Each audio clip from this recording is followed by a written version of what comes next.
بسم الله الرحمن الرحيم. الحمد لله رب العالمين، وصلى الله وسلم وبارك على عبده ورسوله الأمين وعلى آله وأصحابه والتابعين. اللهم لا علم لنا إلا ما علمتنا إنك أنت العليم الحكيم. اللهم علمنا ما ينفعنا وانفعنا بما علمتنا وزدنا علما. رب اشرح لي صدري ويسر لي أمري واحلل عقدة من لساني يفقه قولي. اللهم إنا نسألك أن تجعل علمنا حجة لنا لا علينا، ونسألك اللهم أن ترزقنا الإخلاص في القول والعمل. أن يتي الله سبحانه وتعالى الله جوميرا وسني دو تو دو مودو هانا دو يتede en jarnamo kanko Allah weltanomo eɗen seedo ko kanko tun woni ko hana rewede ka gonga. eɗen seedo Muhammad sallallahu alayhi wa alihi wa sallam ko jiyaɗo makko nulaɗo makko. ten toro Allah yo Allah juulo e maɓɓe, juula e ɓengure maɓɓe nen fof e sahaba ɓen fof. yo Allah juula e kala on witirɗo ɓawo maɓɓe, ñentini sunna maɓɓe on jokki batteji maɓɓe ɗin ila yawmiddin. Allahumma amin. musidɓe tedduɓe, ɗen jokkito darsu meɗen on ko tawhid ene deftere men kitabu tawhid nde no wallifi ɗum Cheikh Muhammad ibn Abdul Wahhab. en toro Allah yo Allah yurminmo, kanko wallifi ɗon yurmina en, yurmina mawɓe meɗen ɓen. yo Allah yurmin dendanangal karamo koɓe islam ɓen. ide wonde wallifi ɗon rahimahullah e dambugal ngal himo yewta en fii ko joli kon e ñaawoje moccirɗi e talki e kala ko nanditata e muɗum. o jantanike en hadith selluɗo eggaɗo e nulaɗo meɗen sallallahu alayhi wa alihi wa sallam, kaɓe wonno e hawre laawol e setoyagal. ɓe immini goɗɗo e sahabaɓe maɓɓe ɓen yo jindu e hakkunde konu ngun, kamɓe on ɓe setodude ɓen. o yeetoɓe wondema haray wota heddo dey, wota acce dey e daande daabe hay e gooto ɓoggol si wona ngol taƴe ngol itte. ani tawi kala ko ɓorna fi hiwugol daabeji ɗin e gite bonɗe e ko nantata e muɗum woni ka ɗum waɗa wo, kaka daande, kaka holsere ka waɗa wo. nuraɗo sa sallam yamiri yo ɗum itte. o eggani en kadi hadith ibn Mas'ud radiallahu anhu mo filli e nulaɗo meɗen sallallahu alayhi wa sallam, kaɓe maki wondema e moccirɗi ɗin e talki ɗin e ko waɗete fiyo gorko yiɗu debbo ma debbo yiɗa gorko, ɗum fof ko shirk. o soggani en ɗi konguɗi ɗo sabu tawde ɗi golleji ɗo ko golleji shirk. ko ɓuri fanɗude kon ko ɗi wona shirk tosoko. shirk tosoko noon ko jeeya ɗum e bakkatuji ɓurɗi mawnude ɗi min akbaril kaba'ir. si tawi lena ɗum ɗi golleji ɗo ko wona ɗum shirk mawɗo yaltineɗo neɗɗon e l'islam. himo jokki ha hen himo soggana en nassuji ko yowondiri e ɗum ɗon. o wi wan Abdillahi ibni Ukaymin e gama e o sahabajo ɗo wiyetoɗo Abdullah ibnu Ukaym marfu'an, ay hadithon no ko e nulaɗo sallallahu alaihi wa sallam woni ko o egga. yewtere nden ko e maɓɓe woni ko itta, ko ɗum wiyete marfu'an. al hadithu al marfu'u ko hadith tawɗo ko e nulaɗo sallallahu alaihi wa sallam woni ko ƴetta, yani ko konngol maɓɓe kamɓe tigi. so woni koye sahabajo on woni ko itta, ko hadithum mawqufun woni ko wiyete. on noon ko darnaɗo e sahabajo, wona townaɗo e nulaɗo sallallahu alaihi wa sallam. si woni ko eggaɗo e maɓɓe on noon haray o woni townaɗo ton, ko ɗum wiyete al marfu'u. nulaɗo o maki sallallahu alayhi wa sallam, man ta'allaqa shay'an, kala wo on ɓorniɗo hunde, hara ko ɓornori nden ko fi hiwitagol e bone, ko fi daɗugol bone, ko fi ittugol bone joluɗo e otigi mo otigi heɓi, ma hara ko fi heɓugol nafa, woni ko fi ñinnugol nafa heɓiɗo ɓeydamo woni ko fi addugol nafa mo alano kala ko ɓornora fi nde fandunde ɗo ka ɗum ɓorna wo kadi woni kaka dande ɗum waɗa, woni kaka hoore dow ga ɗum haɓɓa, woni kaka ɓernde ɗum haɓɓa, woni kaka juuɗe ka jungo ngon fuɗi ga ma ɗum ka tamande jungo, woni kaka keeci, woni kaka buse, woni kaka densere ley, kala ka waɗa kala kadi hunden no nde moƴƴinira shay'an no mofti kala hunde ko min alfadil umum, kala ko woni ko e madda jankun itta, yani ko ɓonkon ko ɓorna woni ko ñandi ɗum iwi, woni ko ɓoggol, woni ko poore, woni ko lincum, kala ko o tigi ɓorni naɗumaki man taallaka shay'an, kala wo on ɓorniɗo hunde taban harana concol ko ɗum waɗi si wiɗen hara ko fandora ɗum ka ɓornede muɗum heɓir ɗum nafa mo alano ma ñinnir ɗum nafa woduɗo, ma daɗir ɗum lorra mo tippaki, ma ittir ɗum lorra tippiɗo. Kala ko ɓornora fi nde fandunde ɗo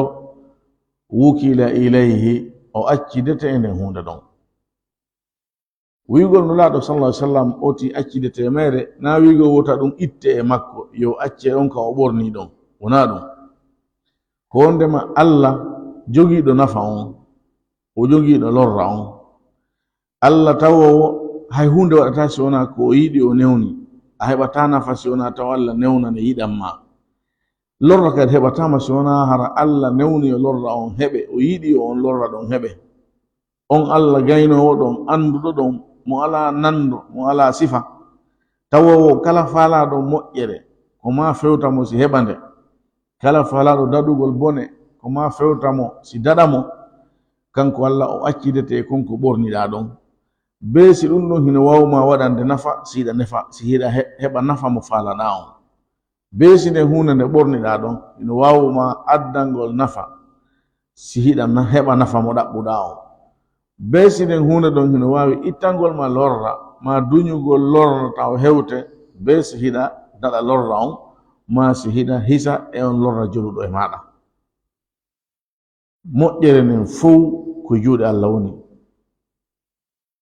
kanko Allah towɗo tedduɗon heɓalima e moƴƴere si wona taw ko kanko woni ko tagi nden newni yo nden hewtininde e maɗa, yiɗanma nde. Bone kadi heɓata neɗɗo si wona taw ko Allah woni ko tagi ɗum, kanko woni ko yaani yo ɗum hewte, kanko woni ko newni ɗum, kanko woni ko yiɗi yo o jarribore ɗum. Si woni ɗum waɗali a heɓata nafa, a heɓata lorra. Allah wi qul kullum min indillah ma yaftahi llahu linnasi min rahmatin fala mumsika laha wa ma yumsik fala mursila lahu min ba'di wa in yamsaska Allahu bidurrin fala kashifa lahu illa hu wa in yamsaska bi khairin fa huwa ala kulli shay'in qadir. Aya jeɗen no ɗuuɗi e on maana ɗon, nassuji ɗin no ɗuuɗi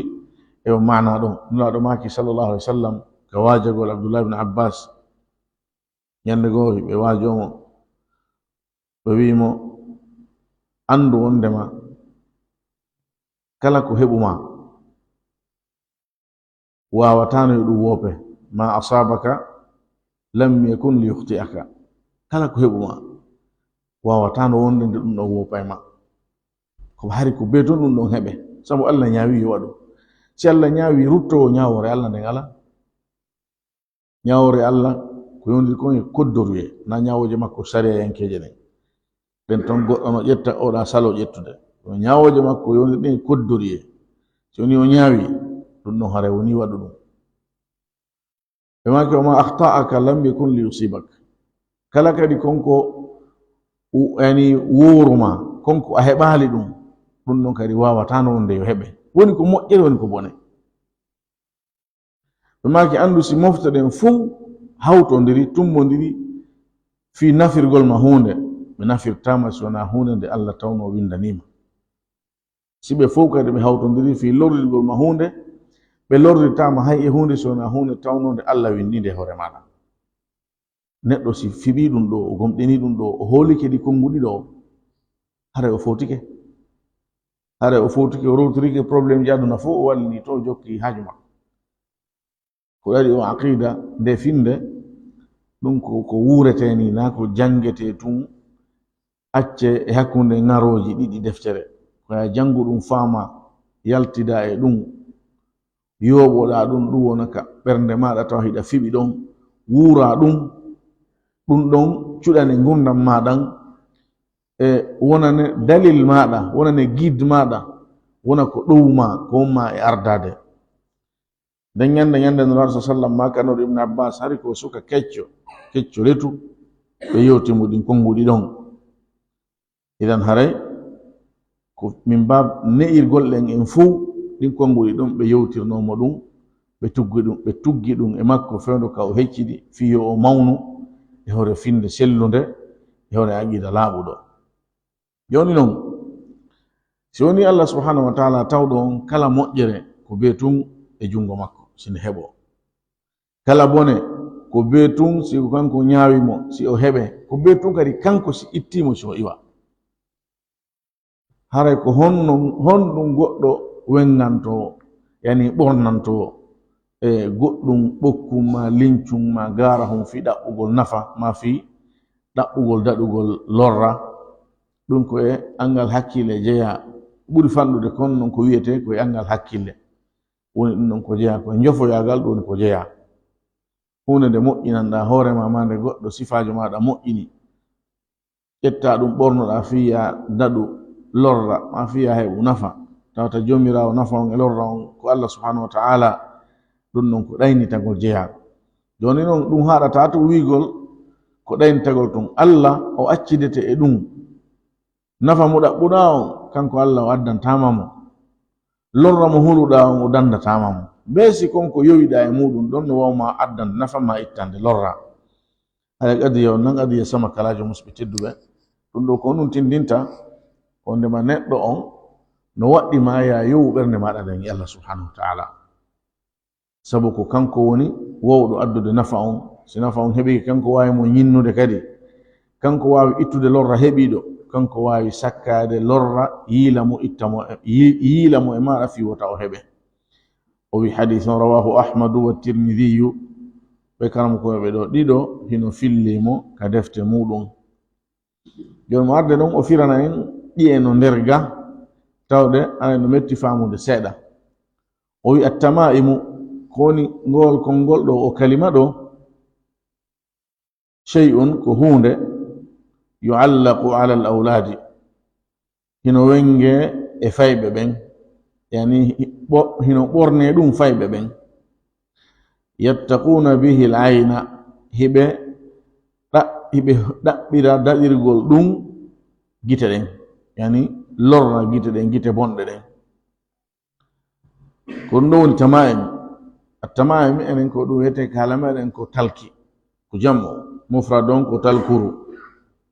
oyi ko ndi ɗum ko hunde moƴƴintende nde fay ɓen ɓornete fi dandugol ɓe hiwugol ɓe e gite bonɗe ɗen lakin o wi ko woni noon ida kana al muallaqu si woni konko ɓorna ɗon yani ɗum talkuru ɗon ko moƴƴinirandu min alqur'ani alqur'ana on ko ayaji alqur'an woni ko winda e nder kaydoye munkoye e monda waɗa kum ɓokkum o wi farakhasa fihi hara hino newni ɗum ɗon ba'du salafi yoga e karamokoɓe aditinoɓe wa ba'duhum yoga e maɓɓe kadi lam yurakhis fihi newnali hay ɗum ɗon wa yaj'aluhu hiɓe waɗi ɗum ɗon yani yoga e maɓɓe hino waɗi talki windiraɗi alqur'ana ɗin min al manhiyi anhu jeeya ɗum e piiji haɗaɗi ɗin minhum no jeeya e maɓɓe ibnu mas'udin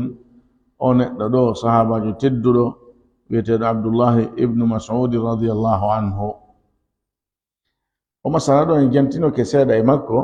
ko masala yeddodiraɗo yarli talkuru ɗum si woni ko ayaji alqur'an ma ɗum ko adkarji joluɗo e nulaɗo sallllahu alayhi wa sallam woni ko moƴƴinira yalli ɗon hara hino selli honno woni sabu ko yeddidiriɓe ko isugol ngol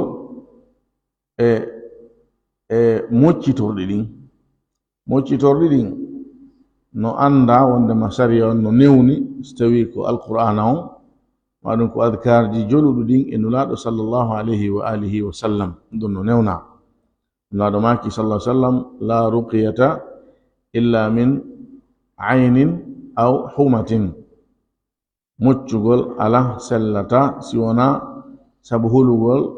gite maɗum sabu nawnare no anda sahaba ɓen ɓe mocci nuraɗo sa sallam haɗali ɓe goɗɗo maɓɓe moccirno goɗɗo fatiha nuraɗo maki honɗum andinma ngol ko moccirgol non nuraɗo sa sallam moccama ɓe moccirama muawwidat on qul huwallahu falak e nasi malaikajo warno mocci ɓe wondude jibril alayhissalam ɓe mocci alhasan alhusain konko ɓe moccinoɓe kadi no hunja idan ɗin konguɗi ɗon joluɗi ɗon ka sharia moccitorɗum no anda ɗin ɗon no ittintina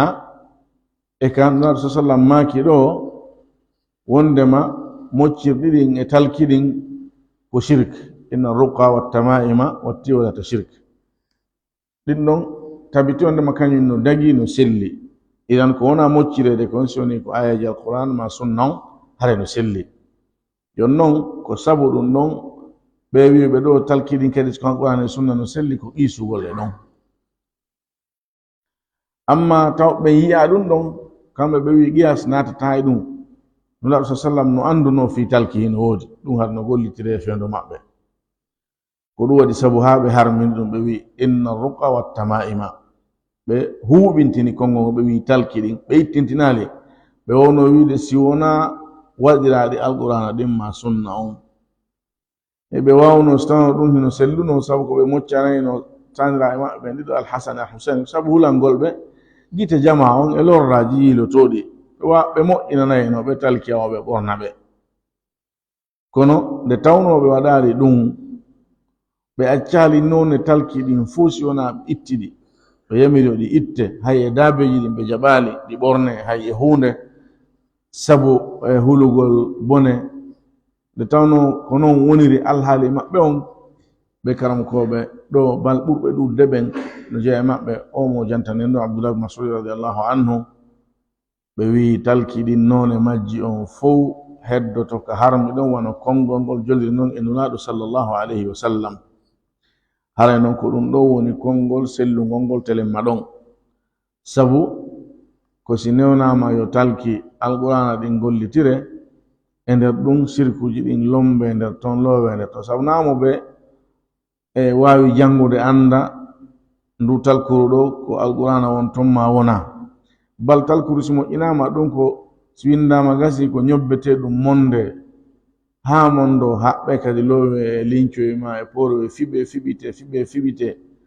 mo yonnama ɗum na ko o firtatano ɗum ko ƴettu tun o haɓɓito idan ala no andira so tawi koko laaɓi on nder ton ka wona ko laaɓi jonnon ɓay tun no woodi ko ñawdore hara wona ɗum ɗon hadis on ari wi talkiɗin ko harmuɗi koɗi shirk yewti woɗɗito noone majji on fof hare kon ɗo woni sawaba on amma si woni ɗa faala ñawdude alqurana on ɗa mari laawi ɗi ñawdoramo hara wona waɗugol talkuru moccitorogol mo ngol no ɗon yo jange e ndiyan o tigi yara ɗan ma o lootoɗan hino ɗon janngugol mo ɗuɗɗingol janngugol mo hino ɗon janngugol mo tun taw ko lekki allah wi wa ida qara'ta alqur'ana ja'alna baynaka wa bayna alladhina la yu'minuna bil akhirati hijaban mastura o si a jangi alqur'ana on min waɗay hakkunde ma an e ɓen ɓe gomɗina zangal ngal heeɗo wirnungo hon goɗɗo ɗaɓɓi wuɗum ɗo si Allah wi ɗon ɓen ɓe gomɗina lahara on no mofti ɗon kala aaden bonɗo kala miijantoɗo goɗɗo ko boni kala façon ani tana mo huluɗa mo goɗɗo wondi e muɗum woni ko neɗɗo woni ko jinnaaru hino naati nder ɗon Allah wi o waɗay hakkunde ma e bonɓe ɓen heedo gon heedo kadi hara ko wirnungo yani ko hay yi'ugol ma ɓe yi'atama nayinugol ɓe yiratama gite maɓɓe ɗen ɓe yiyete ka gite si woni on ɓaɗodiri kono ko hay miijago waɗugol ma ko boni taway hiɓe huli ɓe susata Allah waɗa mirin e ma Allah subhanahu wa ta'ala on dande boneji maɓɓe ɗin o wirne e gite maɓɓe bonɗe ɗen tawa ko yeru ko moƴƴi kon e gite maɓɓe ɗen an hewtayma. ɗum ɗo mujarrad jangugol alqur'ana on. joni noon so a watti ɗon ɗon moccitorgol mo a watti ɗon moccitorgol adkarji ɗo sa sallam moccitorayno ɗin a fawike e Allah a hoolorimo a yondinorimo a humi ɓernde maɗa nden e makko haray a timmini ko ɗaɓɓa kon e hewitorɗum. hiwowo on ko goto pet Allah subhanahu wa ta'ala. haray lutti golle makko ɗen ko an noon jiɓa so tawi waɗay ko wawi kon kanko kan Allah ko o fodi kon o waɗay ko faala wadde kon kadi himo wawi. ɗum ɗon jilɓa hewo ala e muɗum. warruqa o wi ko woni o kalima ɗo arruqa ɗum ko moccitorɗi o wi hiya allati tusamma ko ɗin konguɗi wiyeteɗi al azaim wiyeteɗi pellital ɗi wiye ɗum al azaim. wa khassa minha dalilu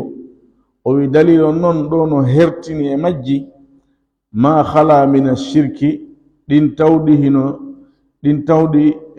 hino pottiti shirku on hino hisi e shirku on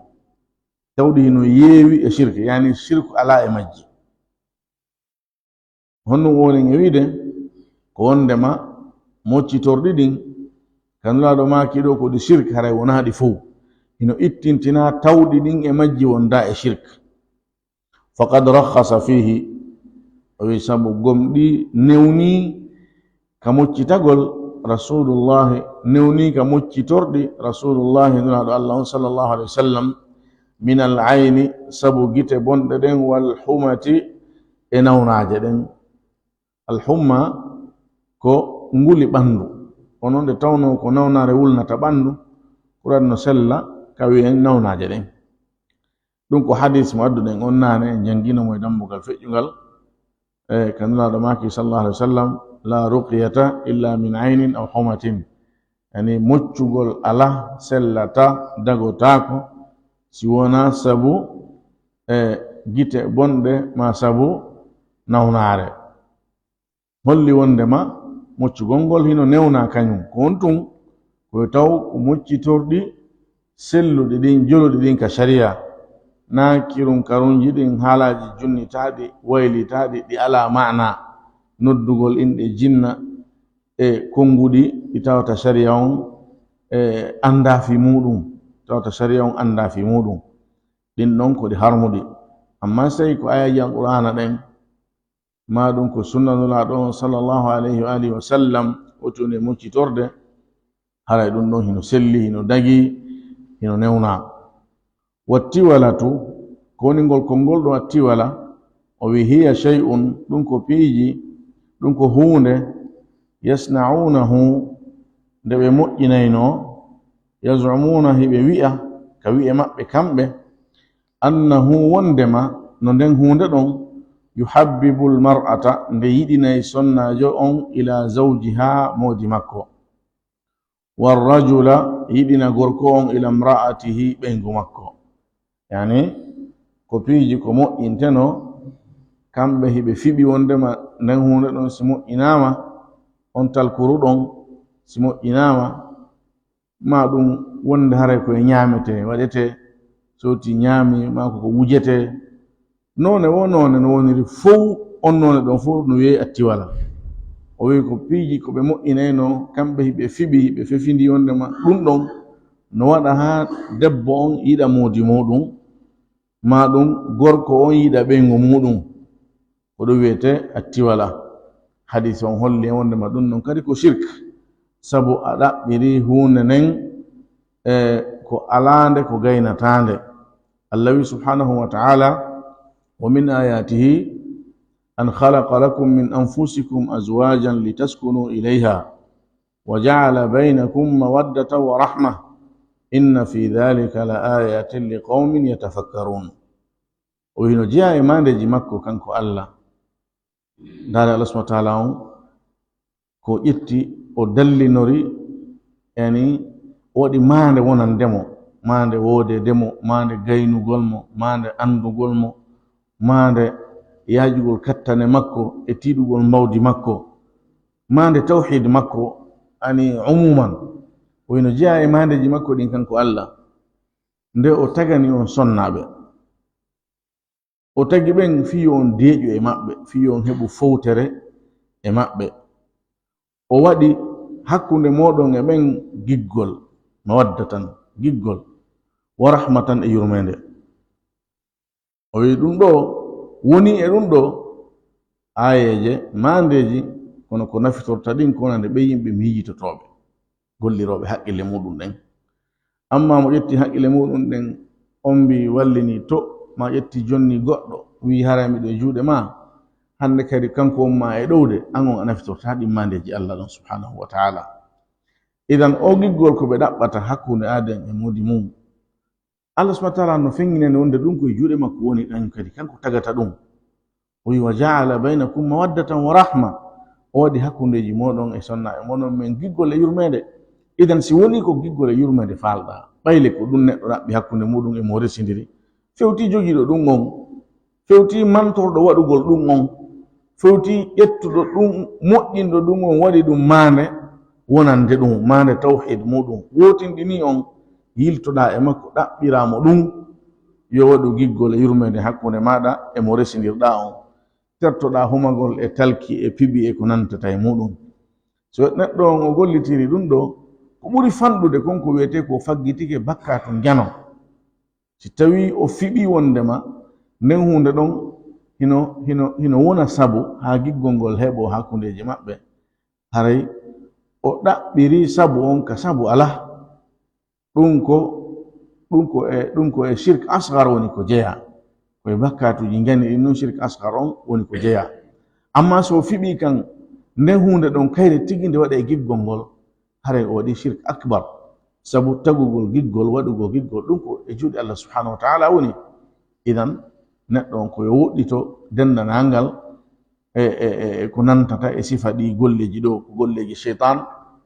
ko fitanɗe sheitan, ko gongingol ko wontuno kon e meɗen, woni ko woni e waɗirde ɗum ɗo, ko wino ɗon Allah fa bi izzatika la ughwiyannahum ajma'ina illa ibadaka minhumul mukhlasin. O wondirno teddungal Allah ngal e mangu makko on, o wi mi wondiri mangu maɗa ngun, mi majjineɓe ɓe fof maɓɓe, si wona ɓen jiyaɓe ma hertinaɓe suɓaɓe. Mo ɓe yo wakkilo o jeeye e ɓen hertinaɓe ɓen suɓaɓe ɗon,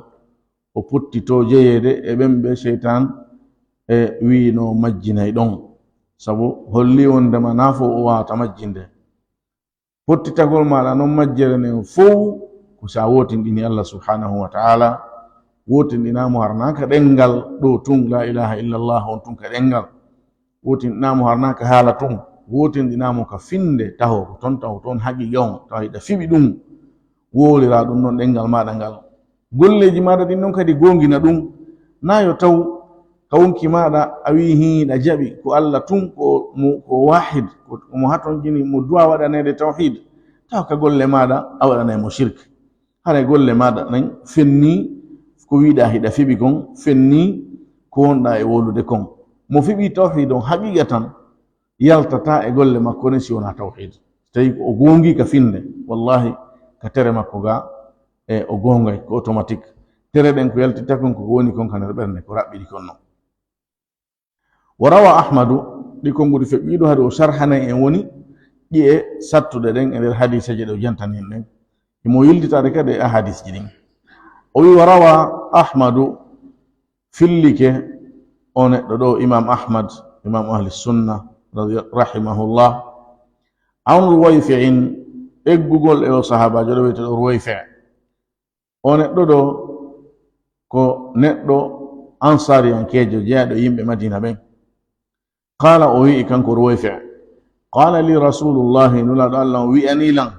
sallallahu alayhi wa sallam, ya Ruwayfi', ɓe maki ko an yo Ruwayfi',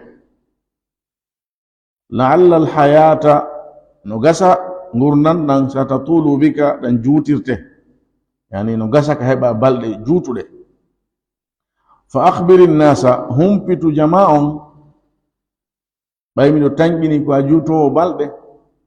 awa e nder gurnan ma ɗan humputu jama on, anna man aqada lihyatahu, wondema kala wo on mo fiɓi waare muɗum nden, aw taqallada wataran, ma o ɓornike ɓoggol, aw istanja biraji'i dabbatin, ma o laɓɓinori jaañe daabe, aw azmin, ma o laɓɓinori ƴiyal, fa inna muhammadan, haray tabiti wondema min muhammad bari'um minhu, komi ɓooriɗo on neɗɗo ɗon mo waɗi ɗiɗo golleji fof, kala e ɗiɗo waɗuɗo ɗi, hayso gotum oti wayi na be so hawtidiri ɗi fof, kala waɗuɗo hunde wotere ɗum ɗo na fere so waɗi ɗi fof, naɗo maki haray kamɓe ko ɓe ɓooriɗo mo, yani kamɓe makko ɓe hawta haaju, wona e laawol gotol ɓe woni, yani ko o wopuɗo sunna maɓɓe on, ko ɗum woni ko konngol ngol firi, haray ko o wopuɗo sunna maɓɓe on sallllahu alayhi wa alihi wa sallam. O hadis ɗon no jeeya e mandeji annabako nulaɗo sallah alih sallam, sabu o neɗɗo ɗo mo ɓe wino ɗo no gasa gurdam makko juutay, ɗan juutuno o wuruno ko fawi e duuɓi 50 ɓaawo feƴƴingol nulaɗo sallah alih sallam. Nulaɗo feƴƴin ka hitande 10 ɓaawo fergu maɓɓe ngun,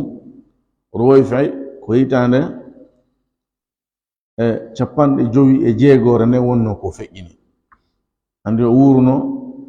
duuɓi 56 ɓaawo nulaɗo feƴƴinde sallllahu alayhi wa alihi wa sallam. Idan nulaɗo makugol ɗum no gasa a juuta e balɗe, na hottagol ɓe wonno, na hottagol,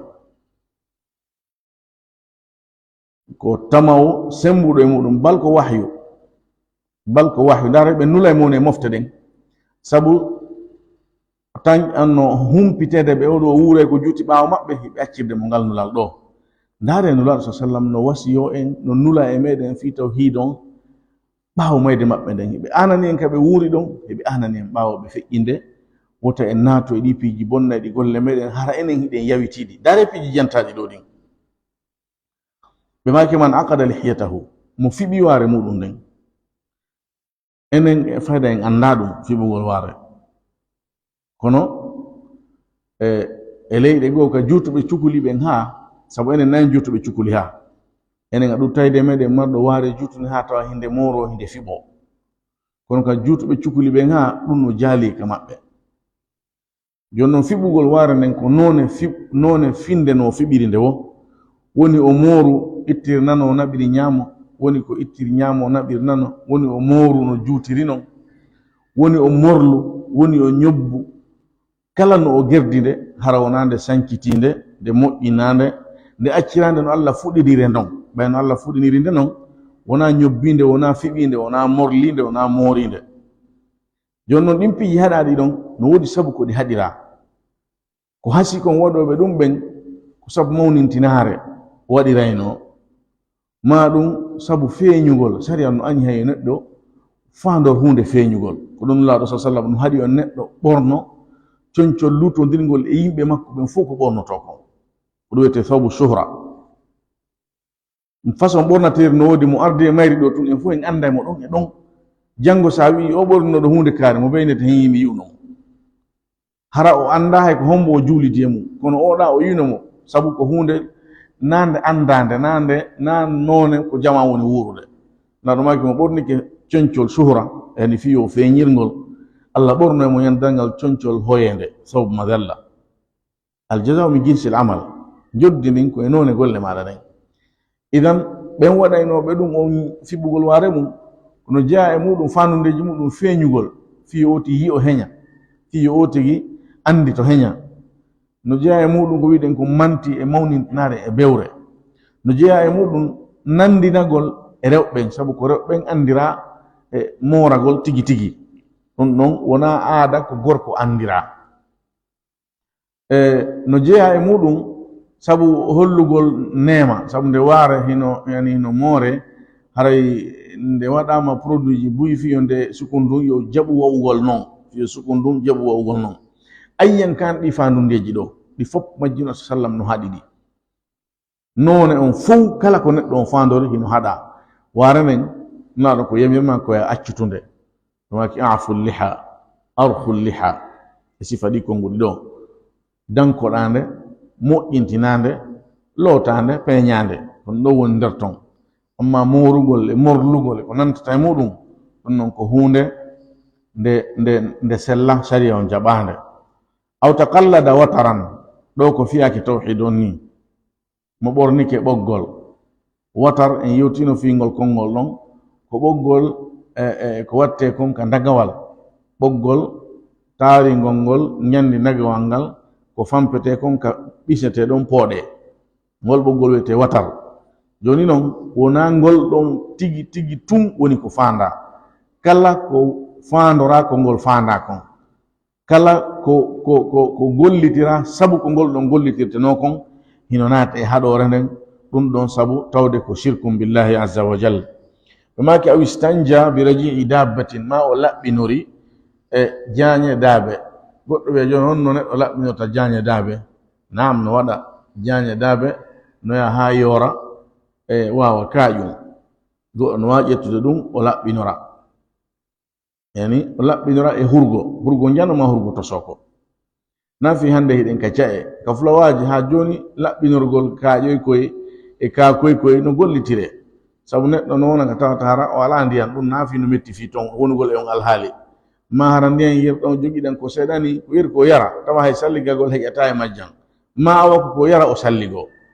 si woni hewti ɗon haaju makko yani e hurgo woni ko janoni ko tosoko hare ko istinja on woni ko gollita yani istijmar on e laɓɓinorgol kaaƴe koye jon noon nde wonde hiɗa wona e nokku hara ko wuro num fendo ka wonɗa ɗo hara ko wuro num kaka nayi weeday no moƴƴa a taway koye kaaƴo e jañe no heewi toon kaaƴo jañe ko a tawayno to moƴƴa hara ƴettugol koye ɗo laɓɓinora ko hunde nde no sa sallam haɗi aw admin ma ƴiyal woƴƴiyal ƴettugol ɗum kañ kadi laɓɓinora ko hunde haɗande ɓe makki mo waɗi ɗiɗo piiji na noon beesi o hawtindirɗi kala e ɗiɗo ko o tigi waɗi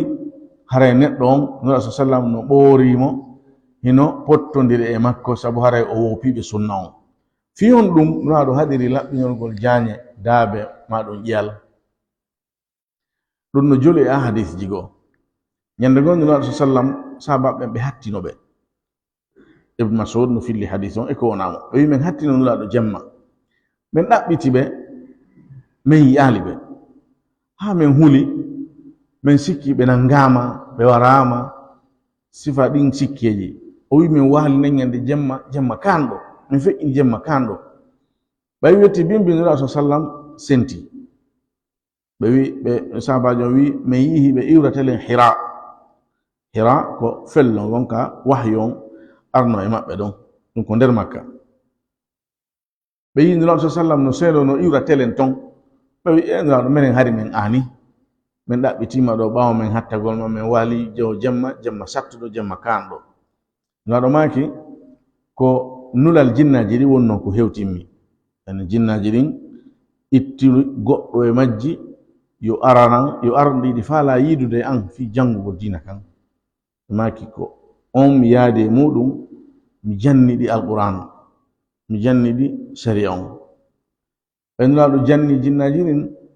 kaɓe waynodirta ɗo jinnaji landi nulaɗo ko honɗum woni ko min ñamata honɗum daginantamen ko min ñamata nulaɗo maki hiɗon mari kala ƴiyal ngal inde Allah janta e muɗum sa ñami ɗo hara ko busal gertogal ma gabitu gertogal kun ƴiyum wonkun ɗon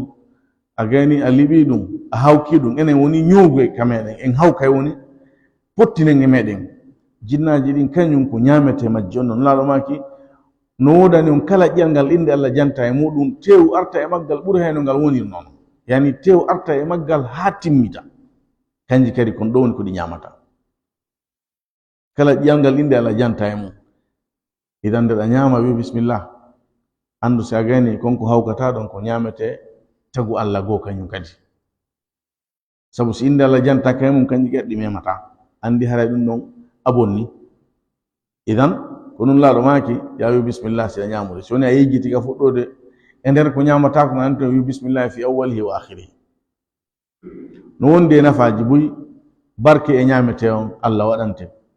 dandugol mo sheytan hawte maɗa ñamete ma on saw sa wiyal bisimillah sheytan aray on hawte woni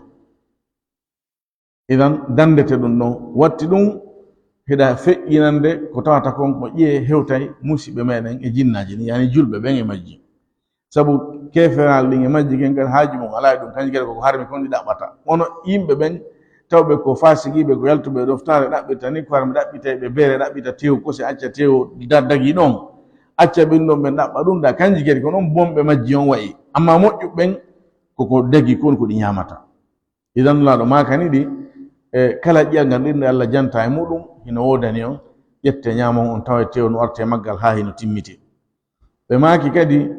kala jaañe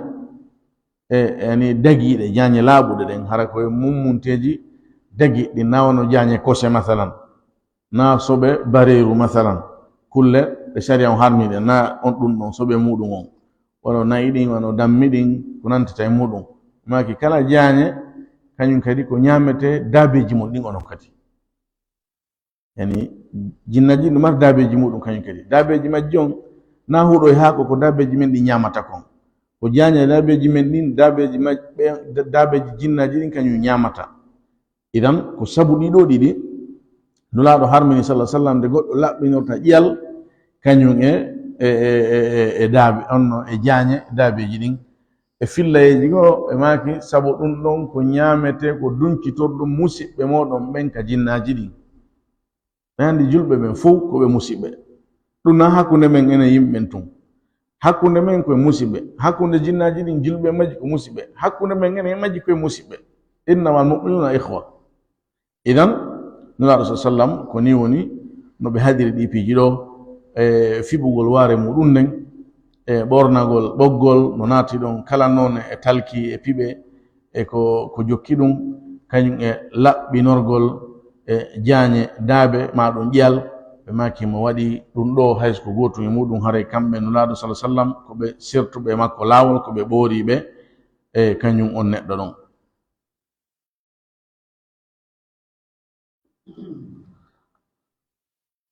haray yondinoren ɗum ɗo en tora subhanahu wa taala yo famin en ko jangueten kon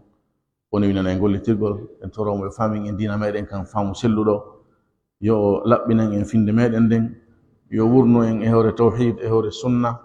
o kayen gomɗinal timmugal o jurtina balɗe meɗen o moƴƴina en battaneji ɗin o yaafo en bakkatuji meɗen o naada en aljanna enen e mawɓe meɗen e karamokoɓe meɗen e dendanangal musidalji meɗen wallahu alam wa sallallahu ala nabiyina muhammad wa alihi wa sahbihi wa sallam walhamdulillahi rabbil alamin